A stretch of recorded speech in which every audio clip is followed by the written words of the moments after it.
What is going on, everyone? My name's Boit, and I'm back with some more Age of Mythology. The Titans action spawning in the blue color, playing as Loki, having the hardest time of his life killing this zebra. His name is Nullus. His opponent today in the red color, playing as Ra. His name is Grassengroom. Grassengroom, the Atlantean player, playing Ra. I really love seeing the players who we see in tournaments, who we normally see playing one god or one civilization, venturing out of their comfort zone and trying to learn these other civilizations. Because in the end of the day, Age Mythology is actually a very, very deep game filled with lots of little things like making sure that this villager dumps into this mining camp. Lots of little things that are really, really important that you've got to know in order to play them at a very high level. And I want to praise right now, Mr. Grassengroom for starting this game off with an absolute bang by putting 2 villagers on gold at the start. This is exactly what you have to do if you're playing as Egyptian and you want to get yourself 1 monument and a temple, or a 4-minute advance time without having to put a whole bunch of villagers onto the temple. It's really, really good to do that, as we are seeing this pharaoh having a little bit of a fight here with Skraeling, and Nullus has to leave because the pharaoh has got big boulders that he can throw, and this Skraeling just has a piddly little axe which does next to nothing. So the that guy's gonna run away. Anyways, back to praising Grassengroom for subscribing with Twitch Prime, getting access to my build order cheat sheets and showing us how to do this. He's actually basically copying the build exactly. So the general idea with this one is that you want to go for this build and you want to be able to get going as fast as you can. This build allows you to get a town center fast, allows you to go for blast, allows you to do whatever you want, and you get all of the early game benefits that all of the kind of old school Joe builds are going. The only thing that I would do differently here is put the pharaoh onto the granary, and then you're good to go. Anyways, let's talk about what Nullus is doing, because Nullus is obviously going to be doing things equally as interesting at this point. Going on to this rhino, he's finished up with his zebra, he's already got this ox cart out onto this location. I think that in terms of hyper efficiencies, I want to go into this a little bit more, but in terms of hyper efficiencies, if you can share a straggler tree with an ox cart as Loki, as Norse, you should 100% do that, because this is all the wood in this palm tree, especially with Loki, is enough to get yourself a house, hunting dogs, and a temple, as well as the ox cart. So that's a thing that you should be looking to do here. And if you've got aggressive hunt, you can bring that in. So the reason I want to go into this just a little bit more is due to, as we're seeing a forward temple getting thrown down here, due to the recent poll and video that I put up about auto queue. I just want to have a quick chat about it, about what auto queue brings to an RTS game, and the differences between having a game with auto queue and not having a game with auto queue. Just to have just a quick chat about it. The big thing that we see in a game like Age of Mythology, compared to, say, Age of Empires 2, StarCraft 2, even Age of Empires 4, which is very, very automated in of itself already.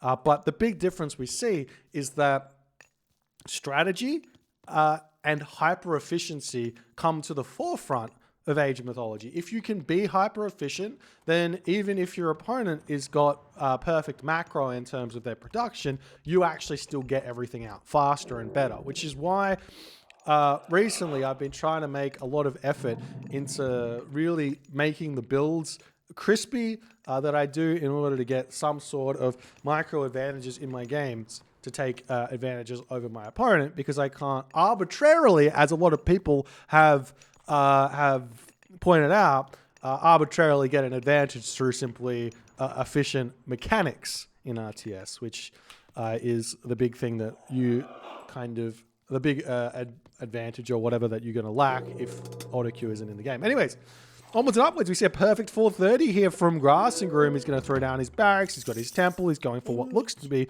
a 1 town center play here, as the monument to the villages is up. and everything is going to be going ahead here nicely. We do see this Pharaoh moving forward. I'm not sure exactly what Grassengroom's purpose was here with this Pharaoh, just scouting around. He will see the temple, but the Pharaoh is going to fall here, and this is a big hit to the early game economy of Grassengroom. It's not something I would recommend at all here. If you want to get aggressive with Egyptian, make sure you bring your priest and your Pharaoh forward so that you can deal with those early Hersa. There's a really strong early game play you can do with Egyptian, specifically Isis, because you get prosperity, but Set and Ra can do it as well, especially with the help of Shifting Sands. But you just get yourself out a couple of priests, like 2 priests, 3 priests, and your Pharaoh, and you push forward with those. And in the early game, the Norse player will only be having, say, 2 or 3 Hersa out, and they just can't compete with the range advantage that your units get, and then you follow that up with some Axemen and some Spearmen, and you live the dream. As you do see these villagers making their way up onto this giraffe, but they are very much spied here, ladies and gentlemen. So this is going to be a very big advantage here for Nullus, if he can make it happen. I mean, at this point, I'm kind of thinking Grassengroom's going to have to use his Shifting Sands to hold this position because these units are strong. And Nullus is getting going really fast. We've got 41 population for Grassengroom to 45 population for Nullus. But he's going to be very scared of these Axemen right now, especially with the 2 priests out to take down that troll. Nullus has to retreat back. The villagers happily onto this hunt over here. And the game will be continuing nicely as we see more units popping out. We've got the raiding cavalry, got the Hall of Thanes coming through, the Hersa coming through. A perfect kind of startup here for Nullus, but Grassengroom putting the pressure on. The Pharaoh is going to be coming out. Some Spearmen going to come through to help out those Axemen. So the way to... I've talked about this a little bit in the unit tier list video. Check that one out if you haven't already. But the way to think about counter units is that counter units counter just the unit that it says they counter. So Axemen only counter infantry. So if you want to deal with Axemen, you need to make units not named infantry. And that's going to be your raiding cavalry, your archers, all the other good stuff. As we do see the troll getting taken down here, the Axemen chasing these units around. We see these Axemen getting a little bit distracted there by that raiding cavalry. Going to get pulled back. The Pharaoh's getting chased down here by those Hall of Thanes Hersa here as an Einhir does get spawned. That's going to help out a ton here. The priest goes down as well. And this is an absolutely brutal fight for Nullus to take here. We might need to see if Shifting Sands here, as those raiding cavalry should be able to clean up these Axemen fairly easily with the help of the Einhir, with the help of the troll here. And Grassengroom in a very difficult spot here, as we do see the Shifting Sands bringing these units into the main base of Grassengroom, but that's only going to help him for so long because these villagers here are very much out in the open, and Nullus is going to be able to move over here and start taking these out. So the Hersa are going to come through, the villagers are going to start retreating away. These raiding cavalry get pulled out, not going to lose all too much. We see even all those Axemen actually finally getting taken down here as the Einhir are going to try and take out the Herdables in the main base here as well. As the villagers try and make it back, Nullus could go for a building block here, but we do see a handful of Axemen going to come over here and scare these Hersa off. Nullus, if he wants to chase this, he's probably going to lose a Hersa or 2. In fact, he does lose 1 here. So nice defense there by Grassengroom, but Grassengroom in a very tough place right now. Nullus is going to be super happy. He's dealt with the early game of the classical fight. He's going to be huge here. And really, all this is going to come down to for Nullus is to play solid, get to the heroic age at a decent time, continue to eat food, not lose any villagers, and he should be in a fantastic position. We're going to see the armory getting dropped here. There's a world in which Nullus going through Njord here is going to be a really good way to play this game here in order to finish off the classical fight of Grassengroom if he needs to. Alternatively, just Bragi and go after the second gold mine in about 11 to 12 minutes is also going to be a way in which you can take this game. As if we take a look at what Grassengroom's got here, he doesn't actually have Shadoof. He doesn't have himself husbandry. He doesn't have himself... Wait, does he have husbandry? He doesn't have husbandry. He doesn't have Shadoof. He doesn't have anything. And he's making those slingers now, which... If you think about it, slingers are only good against one unit, which Norse has, and that unit is throwing Axemen. So you don't want to build slingers unless your opponent has got throwing axemen, and we are seeing those coming out, and that's going to delay a lot of what Grassengroom needs. But right now, Grassengroom pushing in these villages here. There's 9 villages that are going to go idle here. In fact, one does immediately get sniped down as Grassengroom retreats back. Nullus going to be on the pursuit here as the Wadget's going to start getting targeted down.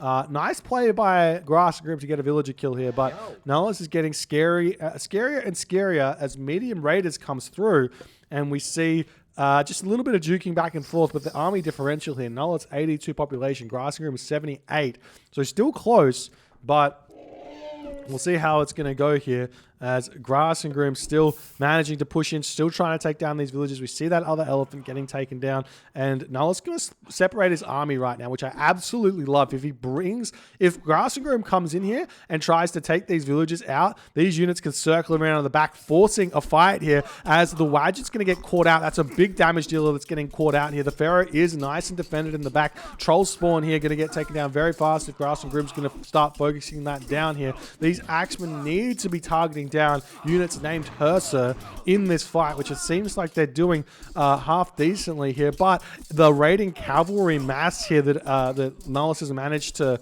create is going to be way too overwhelming for the Egyptian classical fight as Grassengroom has to tap out there. Thank you for the tier 1 rule guarding dong. Appreciate you, my friend.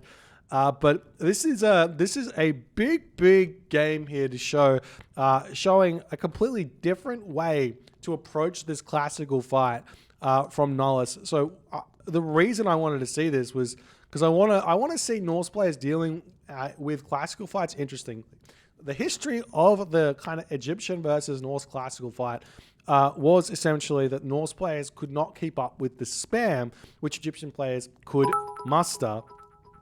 Thank you so much for the $5. We gotta appreciate the effort you put to keep this game and this community as live as it is. I appreciate you, my friend. Thank you. You're all awesome. Every one of you.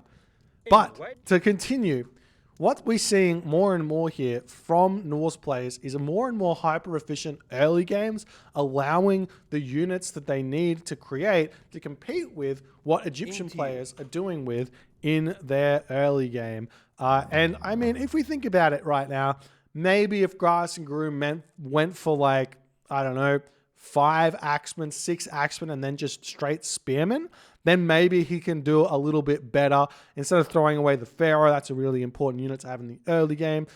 There's lots of little rooms here for improvement for Grassengroom to deal with this kind of style that Nullus has done. But you can just see that if we take a quick look at the post game and look at the military production, it's heavily in favor of Grassengroom, but simply just the unit composition that Nullus managed to make, the hero the myth unit spawns and all that other good stuff allows him to get this 44 unit killed, the 18 unit lost kind of thing here. So beautifully well played by Nullus. If you guys enjoyed this game, and also if you guys enjoyed these shorter games, oftentimes I do skip out on the shorter games because I think they're a little bit less entertaining. But if you do enjoy the shorter games, let me know, and I'll try and do more of them.